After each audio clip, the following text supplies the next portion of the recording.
This movie scares the snot out of me every single time I watch it, and I don't really know why it works so well on me, but it does. I want to be clear that I know that there is a reimagining of this movie. It came out in March, and I wanted to watch it, but it is currently $14, and I cannot justify that price right now. Reading some of the reviews, it seems as though it's pretty well received, and I will cover it, just not right now. The Last Shift was released in 2014.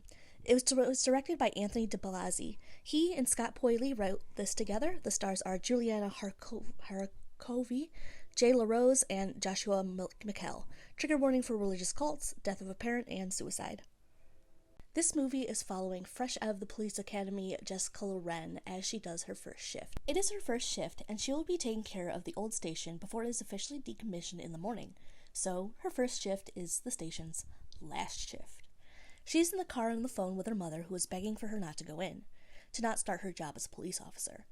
It's something that Jessica has a feeling that she needs to do. Her father died a year ago on duty, and he had been working at the station. It's basically continuing her father's legacy. After hanging up, she goes inside and meets her commanding officer, Cohen. He seems very off when we first meet him and kind of aggressive for no reason. He demands that she turns around, which she does, and then seems to relax a little bit. I think this plays part into a scene that happens towards the middle of this movie. You'll understand when I get to it. He's just paranoid and a little mean for no reason, but he takes her on a tour of the building. The main thing that we learn is that the evidence room is going to have some guys in hazmat suits showing up to remove the biological waste left behind. All of the calls will be rerouted to the new station, so it should just be an easy last shift at the place. Jessica is pretty much just there because they don't want to pay for a security guard. And after he leaves, Jessica begins her first shift, and it is going to be a long one. She's almost falling asleep when she hears a knocking sound. When she investigates the sound, she finds a very large, very dirty homeless man that just kind of pees on the floor. He's not willing to talk, so she just kicks him out and then has to mop up his mess. And this is just in time to pick up a call. The repeated caller is a young woman named Monica. She has been kidnapped and she managed to escape and find a cell phone. She is on the run and she is desperate for some kind of help. The line goes dead before Jessica can get any useful information from her, so she calls the news station to tell them about the call. She was mostly hoping that they could trace it, but another issue is that all the calls were meant to be rerouted, and it is proven later on that this is the case. There should be no calls coming into the old station if they are dialing 911. What that means for Jessica is that Monica is directly calling the station. Before they get to that conversation, though, Jessica does learn that Monica is on a pig farm. Jessica thinks that someone has broken into the station, and then the power goes out. The only lights that she has are the red emergency lights and her flashlight. She follows some noises further back into the station and comes across the homeless man, and he's just kind of sorting through evidence boxes. It looks like he's standing on top of them and digging through as though he's looking for something in particular in the stacks. We never learned that much about him, unfortunately, but so I do wonder. To get him out of there, she commits a little bit of police violence.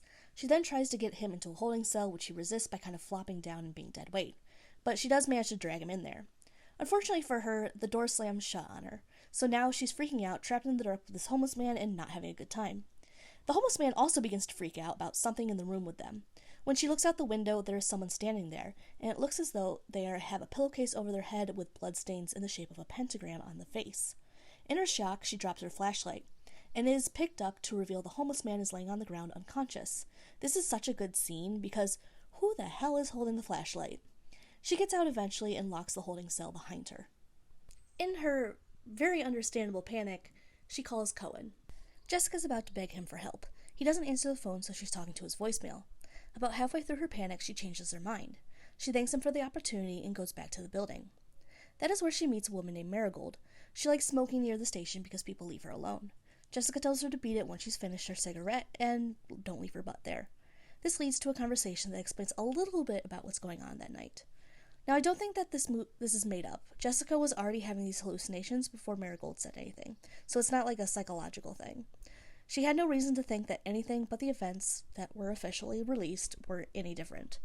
Marigold was at the station the night that they brought in the cult of John Michael Payman. If you're catching that, you might recognize that name from Hereditary or Genshin Impact, depending. For the sake of this movie, Paimon is a powerful demon king that John worshipped. The official story of that night is that the cult had been killed while at the pig farm that they've been living on, but she learns that isn't what happened. They had been brought in and they were singing some song, one that Jessica has been hearing throughout the night. They freaked Marigold out, and at some point in the night they had hanged themselves with bedsheets. Since she didn't see the actual bodies, I'm guessing she just didn't see the pillowcases, just that the room was full of evil. Jessica is shaken up when she re-enters the station. She sees some of the recordings of interviews with the cult members. Mostly it's just showing how deranged they were that night, but there's even one girl that breaks her own nose by slamming it down onto the table. Monica is back on the line, and she explains that the only button that's working on the phone is the redial button, which is why she has been calling the station back. After this conversation, Jessica wonders if the other cops are just fucking with her in some kind of initiation into the force, because that is a lot easier to accept than dead cult members haunting the station, and that her father's death is connected to what is happening there. It's when she has convinced herself that this is an elaborate prank that a cop arrives. His name is Price, and he came to check on her. It seems as though he had come over due to her calls to the other station. They have a decent conversation, and he says that he had worked with her father. This is clearly a conversation that Jessica really needed. Price and her father had been sent to the farm the night of the raid. They could hear the women screaming. The last thing he says to her is that her father would have been so proud of her. And when he turns around, the back of his head is blown open. It would appear that he had been shot in the head and definitely did not survive. Likely the same end that her father had met. Completely understandably, but Jessica starts to freak out. Just in time for the homeless man to prove that he is still alive. I genuinely thought he was dead earlier. But he's panicking, and I'm guessing that he's seeing a lot of the same things that she has been seeing. She chooses to ignore him, following the sound of singing. I really like this shot. It's like this half circle of cult members, female cult members, of course. I don't think we see any other male cult members other than Pavon. But they are in a half circle facing a mirror. In the mirror, we see what they look like during their life. But when they turn to look at Jessica, they have pillowcases with blood over their faces. This time when she calls Cohen, he answers. She admits that she's scared and can't handle this shift. He is not happy to be getting this call at all. He chastises her and threatens to fire her if she isn't there by the end of his shift. Although he was definitely a douchebag at the beginning of this movie, I don't know if this is actually him. There is a fake call later on in the movie that makes me kind of question this interaction. Considering how paranoid he was in the beginning, it's not as though the station being haunted is new information to him. She's getting ready to leave the building to hide in her car for the rest of her shift, which is fair, like a fair middle ground, when she hears the phone ring. She thinks that might be Monica, but instead it is a dispatcher that has information for her. He tells her that Monica was one of the last victims of the cult. She had escaped but ended up being killed. He assumes that someone is playing a sick joke on Jessica, and he's worried that the people playing the prank might be some of the cult members that survived and were not caught. He admits that the cult members did not die at the scene, that they had been arrested and committed suicide in the holding cells. Things starting to get weird there, and is one of the reasons that the station was moving elsewhere. She gets off the phone and is hit by a bunch of imagery, and she ends up being taken hostage by a cult member that did not die at the scene and apparently has been in hiding for this past year. I do honestly wish that they did a little bit more with this character, but they just she just kills herself. That's it. Jessica escapes and the phone begins to violently ring, and when she picks up, it is Monica again. She gets angry and tells her that she is dead, that a year ago she died.